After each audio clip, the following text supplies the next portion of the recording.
Hello, you're listening to the first ever Musings podcast at youtube.com/Musings podcast, bringing you your regular dose of science, current events, and general nonsense. I'm Chris Clark, physicist, science communicator, and hater of non-temperate climates. And with me in the studio is my partner in Rando Chatter. It's Andy Roast, chemist, science communicator, and lover of knitted sweaters. Now, today on the show, Andy and me are going to be talking a little bit. I'm going to let Andy talk first. That's okay. I was just going to butt in and say that, knitted sweaters are brilliant, especially in this very cold November weather. So I should say we're recording this on November the 5th, so it's bonfire night tonight. Oh my god. I've completely forgotten. I know, same. So there'll be fireworks for exploding when we're walking home, wasn't there? Actually, that's going to fit very well into my story. I'm going to be talking a little bit today about a launch that happened this morning, and India is going to Mars. And what have you got for us, Andy? Excellent. Well, I've got something called the Mpemba effect, so I'll be talking all about this mysterious thing that water does, which is quite weird, but I'll leave you in suspense until then. I'm very excited about the Mpemba effect because I've actually heard a lot about this, and it's been a bit of a physical mystery for quite some time. It has been. We'll definitely talking about it. Now, just before we get on with the show, I just want to say a little bit about umbrellas. Now, I've had a thought this morning as I was walking in. It was pouring down on my way into uni, and we're not even at uni anymore, are we? Oh dear. Again, I'll just butt in and say that while we're no longer science communication students, we have managed to break into our old department and we're currently in a small room hidden away from everybody else. We're enjoying the luxuries of all the equipment that our university has. Exactly, yes. We're unfortunately too poor to afford recording equipment yet. So we're kind of just quietly using that. But please don't tell anybody. Perhaps when this all takes off. But back to umbrellas. Mm-hmm. So I was walking to uni this morning and it was pouring down with rain and there were umbrellas everywhere. And I have a big problem with the fact that some people are very tall, some people are very small, and obviously this causes havoc with umbrellas. The tall people are inherently at risk from eye poking with small people. Yes. Yeah. So my thoughts are there should be a specialist shop that licenses umbrellas to different people. There should be a minimum umbrella height. Okay. And that should be idealised. So if you go in, you should have your height measured and you should have an umbrella tailored to your height so that all of them meet a specific umbrella height requirement. Good idea, but then some people will hold their umbrellas with their arm at a right angle, maybe others hold their umbrellas above their head. But then there should be special training. It's like having a driving licence. Right, okay. This is how you learn to hold an umbrella. Yes. And then there's specific umbrella police. The council can employ new people. There's new jobs created for everyone. And people can, it's just rainy days. You get an umbrella ticket instead of a parking ticket. Exactly, and it should be a hefty fine, I might add. Okay, so today I'm going to be talking about India going to Mars. Now, earlier this morning, approximately 9:08, I believe it was, in southern India, a satellite has been launched to go to Mars. Would you have thought that India would be heading to space? I wouldn't, no. I mean, I know their economy is growing dramatically, but I wouldn't have thought they'd be going to space, let alone Mars. Well, I think it's quite impressive, to be honest, especially based on how much it's cost and how long it's taken them to do it. But what happened was at 8:09, they launched from a place called Sriharikota. I believe I pronounced that right, I could be wrong. Okay. But that's on the southern coast of it. It's a small barrier island off the coast. Mm-hmm. And so they have their own new launch pad there. And this is all essentially a stunt, almost, as it were, to show that India is ready to do these sort of interplanetary missions. Okay. It's to show they have the technology and the capabilities to plan this sort of a mission. And it's going to now orbit the Earth for about 25 days, I believe. Okay. And it's just going to hang around. They're going to do some tests, make sure it's working. And then they're going to give it a little nudge and send it in a Marswardly direction. And it should take quite a while to get there, actually. I believe it'll take until about September 2014. Because actually the distance to Mars varies quite a lot. They're doing it actually when Mars is at its closest, which is about 54.6 million kilometres, because the problem is that we have different orbits to Mars. So we're quite close to the Sun, and so sometimes, if we're on the same side of the Sun as Mars, we're quite close. When we're the other side of the Sun, that distance can dramatically increase to about 401 million kilometres. But the big thing about this project is, as I said, about the cost. Now, it's actually cost them about $70 million, which is, in our money, £44 million. And that's astonishingly cheap. That strikes me as pretty cheap when you think how much NASA spent on the Apollo program, for example. Exactly, and there's another thing that NASA's doing, and it's also an orbiting probe that's going to go around Mars and just take some measurements. Mm-hmm. And this is called the MAVEN project, and that's cost £650 million. Okay. So £407 million. So we're talking about 10 times as much, Yeah. more or less, for a NASA project, and it's taking years to get off the ground, and it should arrive at about the same time. Yeah. And also, the space agency, India's space agency, which is actually the Indian Space Research Organisation, they've put this all together in 15 months. That seems incredible. So they planned this, they've built it, and they've launched it, and it's 15 months. How has this happened? It's just incredible. Well, essentially, as I say, this is an opportunity for India to showcase its ability. Mm-hmm. So they want to be able to prove that they can contribute to future space missions, interplanetary missions. Sure. And at the moment, they're doing this with a little bit of assistance from NASA just after the launch procedure. So they've launched it and it's gone into orbit. But once it's set off on its journey, NASA are going to be doing the ground monitoring, because NASA obviously have a network of coordinating stations all over the Earth, and it needs that so we can track the satellite and all that jazz. Yeah. But it's amazing that they've achieved this. Yeah. And there is a lot of controversy because, as we've said, India is a developing nation, and they have a large quantity of people in poverty, let's be honest. And so people are questioning the wiseness of putting this much money into a project for space. Sure, when they could just spend it on maybe developing inner city slums or something. Indeed. Into something a bit more livable. So it's a bit of an ethical dilemma. It's impressive that they've done it. And in fairness, I think because they've managed to keep this to such a low budget for space missions, I think it can only be applauded in that respect. Yeah. It could have cost a lot more, and it didn't. So they've clearly tried to make the amount a sensible one. Well, I'll be watching the news broadcast to see if it makes it. I mean, Indeed. That's the next thing. Is it kind of technologically viable? Will it work? Well, we can only hope so. So within about 20 to 25 days, this will be leaving orbit for Earth and heading on its big journey, arriving in around September 2014. Great. So if we keep posted on that, and hopefully we'll update you to see when it arrives. That would be a really good idea, yeah. And maybe we could include links to, videos that the Space Agency have produced. I think so. And also maybe check with NASA too online, because they are, as I say, tracking this project. Excellent. I've just seen on the script, actually, that it's got quite an interesting name as well.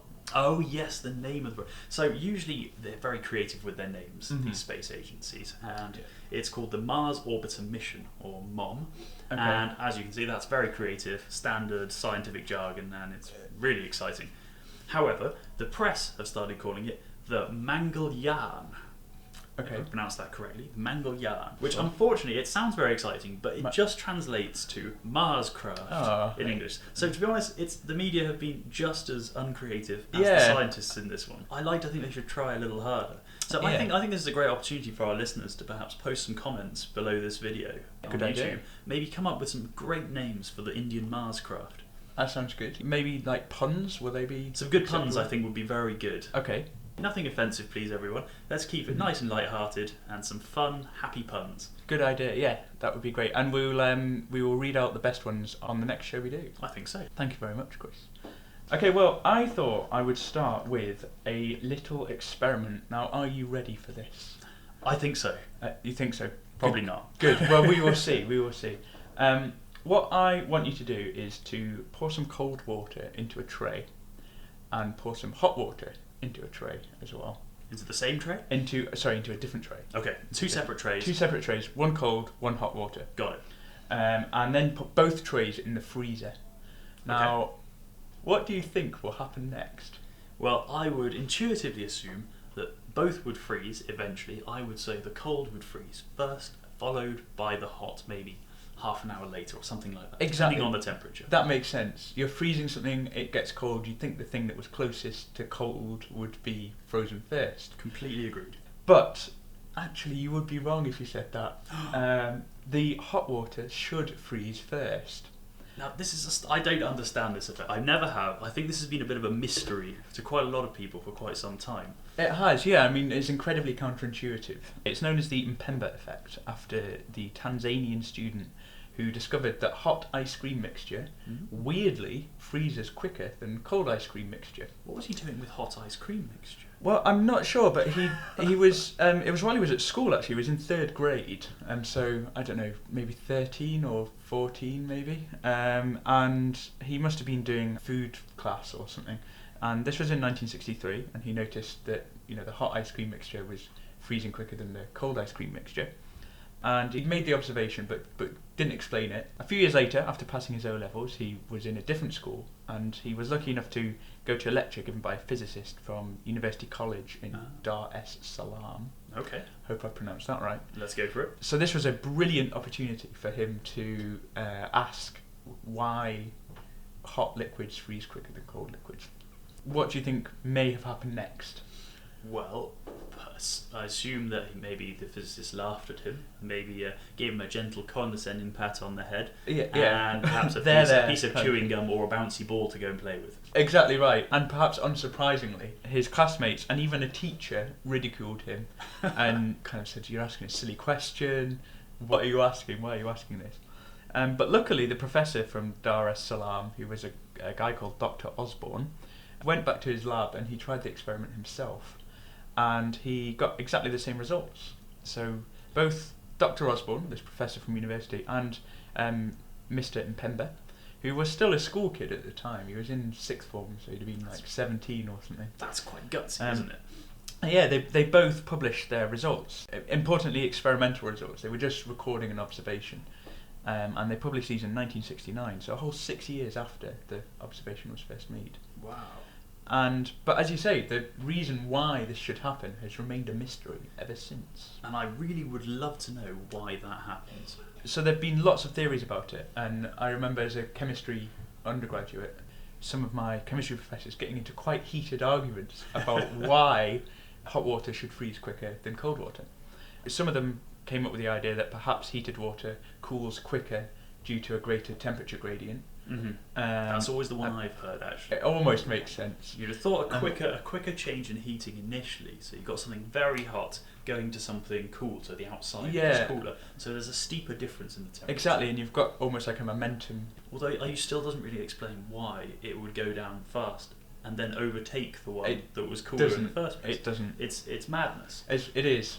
There was another hypothesis, which was that because hot water contains less carbon dioxide, there's less nucleation points for ice crystals to begin to grow.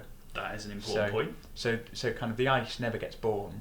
But then that doesn't take account of all the like little particles of dust and dirt that will be floating in the water anyway. Right. Impurities are a place where ice crystals can form. Exactly. So you've got to have a place. That's what these nucleation sites are, aren't they? Mm-hmm. The water molecules have to get into a certain arrangement that happens mainly down to probability more than anything. Mm-hmm. And then once they make that correct arrangement of an ice crystal, they have made that thing, and then more can form around it. Yeah. But you need a place for that to happen. You do indeed. So there really were a lot of theories about why the Mpemba effect should happen. But a new explanation from Dr. Zi Zhang and colleagues at the Nanyang Technological University in Singapore might just blow these other theories out of the rapidly cooling water. Oh, sorry for that terrible pun. So they think it might be due to the weird attractions which water molecules feel for each other. It's all to do with hydrogen bonds. What happens when one molecule containing hydrogen and oxygen comes close to another molecule containing hydrogen and oxygen? There's an attraction between the hydrogen of one molecule and the oxygen of the other molecule. Okay. It's not quite as strong an attraction as the chemical bonds which keep water molecules together, but there is still an attraction there. So a good way of thinking about it is, I'm not sure if you ever played the garden game as a kid where you had like a glove of Velcro. Okay. And you had to catch a tennis ball. Oh, with I a remember glove of that. Velcro. Mine wasn't a glove. Mine was more of a. It was a pad. Like a paddle. A pad. Yeah, like a paddle with a little like a strap on the back that you slip your hand through. Yeah. It was a great game. So it's a bit like that. I mean, not very. The individual link between tennis ball and a little hook of Velcro isn't very strong, but when you get lots of them together, it sticks really well and makes the molecules stick together. So your hydrogen bonds are like Velcro in many respects. Yeah, a little bit like Velcro. I like that. So the molecules in your refreshing glass of water are actually violently bumping into each other, and they're just kind of pinging around, bouncing around, a bit like a pinball machine. And very occasionally, two water molecules pass each other with just the right amount of energy, not too much, and instead of bouncing away from each other, they form a hydrogen bond. Alright, so hang on a minute. When water or any liquid heats up, the molecules are given more energy and therefore hit each other harder. So hot water makes less hydrogen bonds than cold water.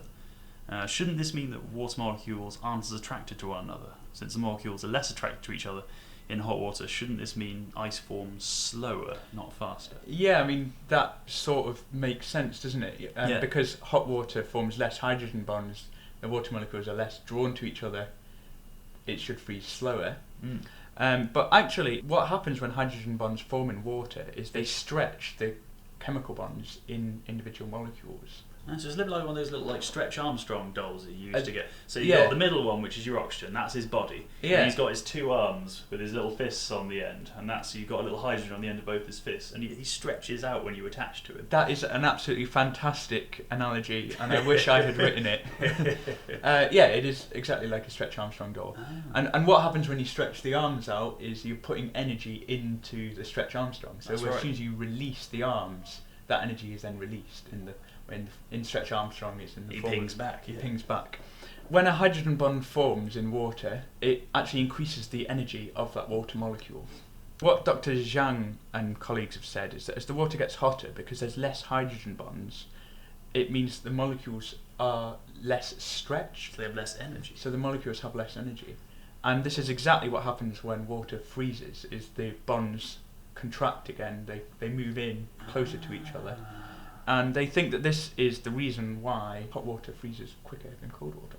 Because the molecules inherently have less energy from less hydrogen bonds in hot water. Exactly, yes. That's They're already kind of the molecules are already kind of halfway to frozen in hot water, which is kind of a bit counterintuitive. That's mind-blowing. It is. I've waited years to hear a sensible explanation for this. Yeah, well, I mean, here's the thing. Unfortunately, this is just another theory. It's a theory, but I like it. It's the first theory I've heard that actually makes sense to me. Exactly, and it fits experimental observations of cooling rates of hot and cold water, which is very helpful when a theory fits what you can observe in the field. That's all you can ask for from a theory, if it fits experimental data, and that will work until it's proved wrong. Exactly. Unfortunately, there's still some way to go for the group. They need to get more experimental data to prove why this is happening. But for a very strange physical effect, first noticed by Aristotle and Francis Bacon, no less, later recognised in 1963 by Mr. Erasto Mpemba, and not formally accepted by science until 6 years later, this paper offers a sensible answer to a question which seemed so silly 50 years ago.